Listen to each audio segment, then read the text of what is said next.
Greetings penguins and welcome to this video. Today I'm going to be painting with a substance I despise. Coffee. I have some old coffee here in a cup, courtesy of my mom, and we are going to paint with it. So we're going to start off with a quick little test illustration and then move on to a larger illustration. So I thought it'd be fun to draw a little Detective Pikachu since his favorite beverage is coffee. It's inking time, and I just wanted to add in that I've had this brush pen for at least 10 years. It was part of my first set of fine liners. I chose brown for the outlines to enhance the coffee vibes.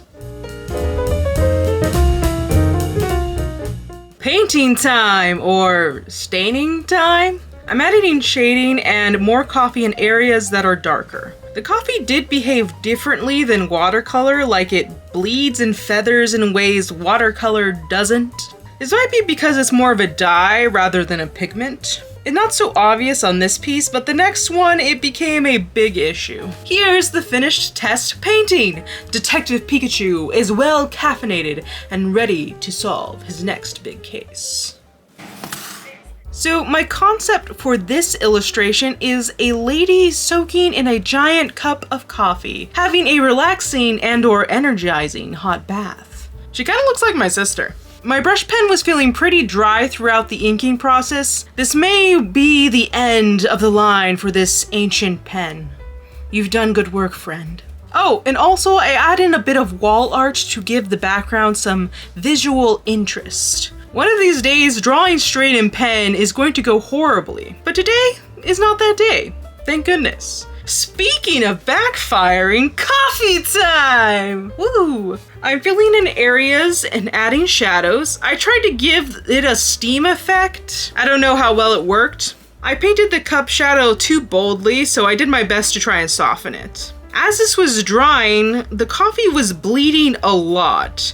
And not just in areas with wet next to wet, it was bleeding into the dry paper. And when I went over places I wanted to darken after waiting for them to dry, mind you, the color bled even more and stayed the exact same color. So I wound up making a mess for no reason. Paper type could have been a contributing factor since for Pikachu I used a cotton paper and for this wood paper. I'd have to do some further testing, but based on what I know, if you'd like to paint with coffee yourself, use cotton paper and neutralize the coffee with baking soda, since coffee is very acidic.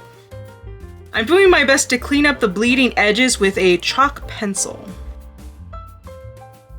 And here's the finished illustration. Not my best work, but I like the idea. I might try this again and see if I can get a better result with better paper. Let me know if you'd want to see a painting with coffee part 2. And on that note, here are the 2 illustrations I created for this video. Let me know which one is your favorite. Mine's 100% Detective Pikachu here. If you enjoyed this video, give it a like. If you have thoughts, ideas, or suggestions for future videos, leave them in the comment section down below. And if you'd like to see more from me and join the colony of penguins, subscribe. Thank you so much for watching, and goodbye.